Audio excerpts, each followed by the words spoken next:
ये कहानी है टूनी की। टूनी गर्भवती थी और बहुत जल्दी अंडे देने वाली थी। टूनी अपने पति टूना चिड़ा के साथ रहती थी। टूना चिड़ा इस समय जंगल की दूसरी ओर खाने की खोज में गया था। वहीं काफ़ी तेज़ बारिश शुरू हो जाती है। हे भगवान, टूना जी तो अभी तक नहीं आए और ये तेज बारिश शुरू हो गई। अब वे बेचारे क्या करेंगे?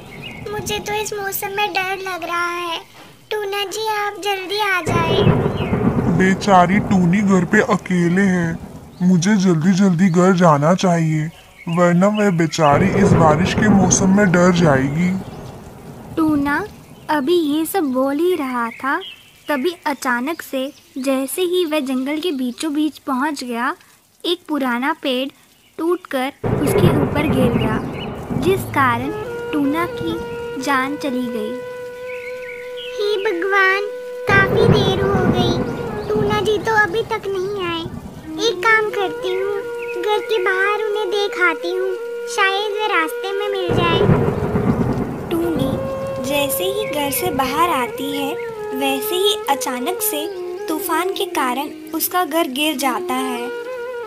शुक्र है भगवान का, मैं इस घर से बाहर आ गई थी, वरना आज मैं भी इस घर के नीचे दफन होके मर जाती। टूनी बारिश से बचने के लिए एक पेड़ के नीचे बैठ जाती है और वहीं टुन्नू का इंतजार करती है। उस बेचारी को तो ये भी नहीं पता था कि टुन्नू इस दुनिया से जा चुका है। तभी अचानक से टूनी के पेट में बहुत ज़्यादा दर्द शुरू हो जाता है। हे ऊपर वाले, ये कैसा कठिन समय है। मेरे पति भी घर पे नहीं है, हमारा घर भी टूट गया है। अगर वे यहाँ होते तो वे मेरे लिए घोंसला बना पाते, जहाँ मैं आराम से बैठ पाती। ये कहते ही बेचारी टूनी दर्द में ही जंगल में पत्ते ढूंढने चले जाती है। टूनी उसी तूफानी बारिश में एक पत्तों का घोंसला बना देती है और वहीं एक अंडा दे देती है। कुछ समय बाद बारिश भी रुक जाती है। टूनी चिड़िया, तुम अंडों के साथ खुले में क्यों बैठी हो? और टुन्नू कहाँ है? कल्लू भैया, टूना जी बारिश के पहले के गए हैं और अभी तक लौटे नहीं हैं। आप मेरी एक मदद कर देंगे? क्या आप टूना जी को ढूंढेंगे? मैं खुद चले जाती, लेकिन मैं अंडों को अकेले छोड़ के नहीं जा सकती। ठीक है चिड़िया बहन, आप बिल्कुल फिक्र ना करें। मैं टुन्नू भाई को अभी ढूंढ लाऊंगा और तब तक आप अपना और अंडे का ध्यान रखिए। ये कहते ही कल्लू टूना की खोज में घर से निकल पड़ता है। वह जैसे ही जंगल की थोड़ी आगे पहुंचता है, उसके पांव तले ज़मीन खिसक जाती है। वह देखता है कि टूना वहीं पेड़ के नीचे दबकर मर गया है। हे भगवान, ये क्या हो गया? टूनी ने तो अभी अभी अंडे दिए हैं। अगर उसे इस बात की खबर हो गई, वह तो जीते जी मर जाएगी। जब तक अंडे में से बच्चा बाहर नहीं आता, तब तक मैं टूनी से सच नहीं कहूँगा और यही ठीक रहेगा। ये कहते ही कल्लू टूनी की ओर लौट आता है। कल्लू भैया, ये क्या, आप तो अकेले ही आए हैं? टूना जी नहीं आए आपके साथ? नहीं टूनी बहन, मुझे लगता है बारिश के कारण टूना किसी के घर पे रुक गया है, इसलिए वह अभी तक घर नहीं पहुंचा है। आप एक काम करें, जब तक टूना घर लौट आता है, आप तब तक हमारे घर चलें। ये कहते ही टूनी अपना अंडा लेकर कल्लू के साथ चल पड़ती है।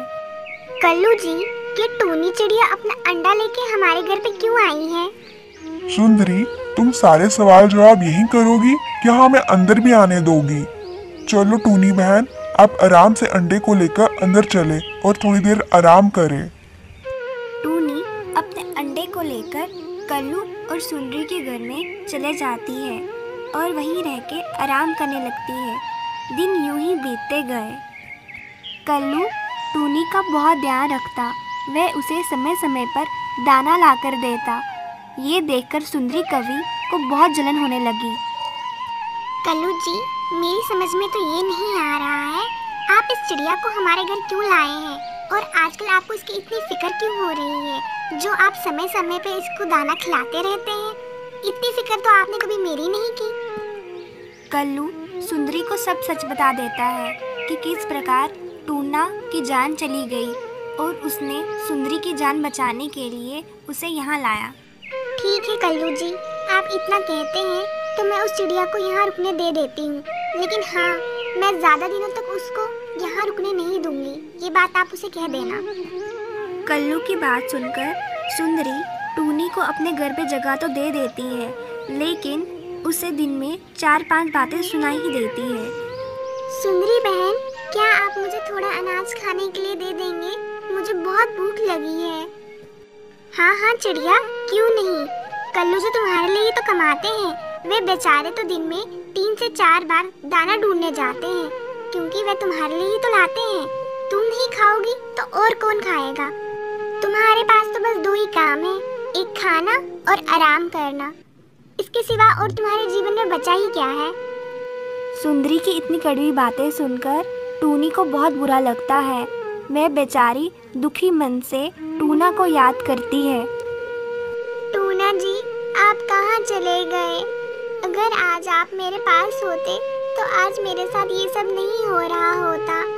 आप जल्दी आ जाइए, हम अपना छोटा सा घर बना लेंगे और वहीं खुशी खुशी रहेंगे। दिन यूं ही बीतते चले जाते हैं। टूनी के अंडे में से बच्चा बाहर आ जाता है। कालू भैया, सुंदरी बहन, आपका बहुत बहुत धन्यवाद। आज अगर आप ना होते तो न जाने मेरे इस अंडे का क्या हुआ होता। शायद मैं तो जिंदा भी नहीं होती।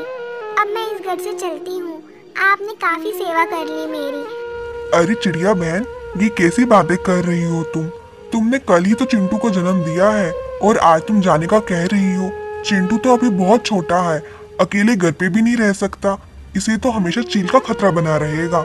एक काम करो, जब तक चिंटू थोड़ा बड़ा ना हो जाए तब तक तुम यहीं रुको। हाँ टूनी, कल्लू जी एकदम ठीक कह रहे हैं। तुम एक काम किया करो, तुम कल्लू जी के साथ दाना ढूंढने के लिए जाया करो और मैं घर पे चिंटू का ध्यान रखा करूंगी। ठीक है सुंदरी बहन, मैं ऐसा ही करूंगी। ये कहते ही टूनी और कल्लू घर से दाने की खोज में निकल पड़ते हैं। टूनी बहन, मुझे लगता है हम गलत दिशा में आ गए हैं। हमें दूसरी दिशा में दाना खोजने के लिए जाना चाहिए। नहीं कल्लू भैया, हम एकदम सही दिशा में हैं। मैं और टूना जी इसी दिशा में दाना ढूंढते थे। कल्लू के लाख मना करने पे भी टूनी नहीं मानती और वह उसी दिशा में आगे बढ़ती है। कल्लू के पसीने छूट रहे होते हैं, लेकिन वह कुछ भी नहीं कर पाता और आखिरकार वही हुआ जिसका उसे डर था। हे भगवान, ये तो मेरे टूना जी हैं। देखिए ना कल्लू भैया, इन्हें क्या हो गया है? ये कुछ बोल क्यों नहीं रहे? टूनी बहन, मुझे माफ कर दीजिए। मैंने आपसे उस दिन झूठ कहा कि टूना मिल नहीं रहा। वह तो उसी दिन गुजर गया था। मैंने उस समय आपसे इसलिए झूठ कहा क्योंकि आपके पास एक अंडा था। आप अपनी सुध-बुध खो चुकी थी। मैंने सोचा कि ये बात मैं आपसे फिर कभी कहूँगा, लेकिन आज आपको इस तरह से अचानक ये बात पता चली। मैं बहुत शर्मिंदा हूँ। कल्लू टूनी को किसी तरह से समझा बुझाकर घर लाता है, लेकिन घर आते ही कल्लू को चक्कर आ जाते हैं। सुंदरी बहन, मुझे आपको ये बताते हुए बहुत अफसोस हो रहा है कि कल्लू भैया के दिल में छेद है। अगर आप इन्हें बचाना चाहती हैं तो आप जल्द से जल्द 20,000 रुपए का इंतजाम कीजिए। हम तभी इनका जल्द से जल्द ऑपरेशन कर पाएंगे। कल्लू जी के दिल में छेद? नहीं, ऐसा नहीं हो सकता। मेरे कल्लू जी के दिल में छेद नहीं हो सकता और मैं 20,000 रुपए कहाँ से लाऊंगी? सुंदरी बहन, आप हिम्मत ना हारे। मैं कुछ ना कुछ जरूर करूंगी। हम अभी घर चलते हैं और कल्लू जी को आराम करने की काफी जरूरत है। तब तक हम सोचते हैं कि हमसे क्या होगा। हे भगवान, अब क्या होगा? मैंने सुंदरी बहन से ये तो कह दिया कि मैं उनकी मदद करूंगी, लेकिन हमारे पास तो खुद खाने के लिए कुछ नहीं है। मैं इतने पैसे कैसे जमा कर पाऊंगी? बेचारा चिंटू भी सुबह से भूखा होगा। उसने तो कुछ भी नहीं खाया और घर पे तो अनाज का एक दाना भी नहीं है। अब मैं क्या करूं? आज तो अनाज भी नहीं मिला। एक काम करती हूँ, हरी घास लेके चलती हूँ, शायद चिंटू ये खा ले। ये कहते ही टूनी अपने घर हरी घास लेकर निकलती है। चिड़िया, आज तुम इतनी हरी घास घर क्यों लाई हो? वो सुंदरी बहन, पूरे जंगल में अनाज का एक दाना भी नहीं मिला, तो मैंने सोचा आज हम सब मिलकर हरी घास के फुलके खा लेंगे। तुम्हारा और मेरा तो ठीक है, लेकिन चिंटू और कल्लू जी हरी घास के फुलके कैसे खाएंगे? मुझे नहीं लगता उन्हें पसंद आएंगे।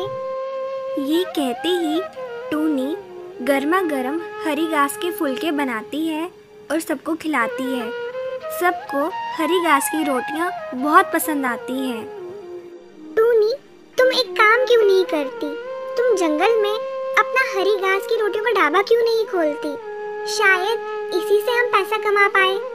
हाँ सुंदरी बहन, ये तो आपने एकदम सही कहा। ये बात पहले मेरे दिमाग में क्यों नहीं आई? अगले दिन से ही टूनी ने जंगल के बीचों बीच अपना एक छोटा सा ढाबा शुरू किया, जहां उसने घास की रोटियां बनाकर बेची। जंगल के सभी पक्षियों को उसकी ये रोटियां इतनी पसंद आ गई कि कुछ ही दिनों में उसने पैसों का इंतज़ाम कर लिया और उसका घर खूब अच्छे से चलने लगा। देखते ही देखते टूनी ने अपना एक नया घर भी बना दिया। टूनी बहन, आपका बहुत बहुत धन्यवाद। आज आपके कारण मेरे कल्लू जी का ऑपरेशन हो पाया है। आप ना होती तो न जाने आज हमारा क्या होता। ये कैसी बातें कर रही हैं आप सुंदरी बहन? जब मैं मुसीबत में थी तब आपने और कल्लू भैया ने मेरा इतना साथ दिया है, तभी आज मैं यहाँ पे हूँ, वरना मैं तो कब की मर चुकी होती। आप धन्यवाद करके मुझे शर्मिंदा ना करें। तो देखा आपने दोस्तों, किसी ने सच ही कहा है, कर भला तो हो भला। अगर कहानी अच्छी लगी हो तो वीडियो को लाइक, शेयर और चैनल को सब्सक्राइब करना ना भूलें।